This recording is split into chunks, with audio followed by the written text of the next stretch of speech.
Chapter 4. Poem Drenched in the Rain. A bright sunny day. Blue was the sky. Could not see any clouds. Distancing from school to home.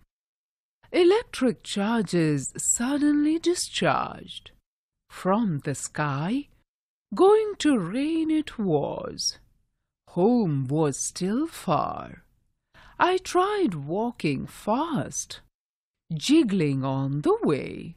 Now did the rain, leaving me drenched, menacing my shoes, nibbling my dress, oozing from me pleasure, quenching the heat, raucous rain, spattering all, time and again, until I reached home very quickly with a mug of hot coffee.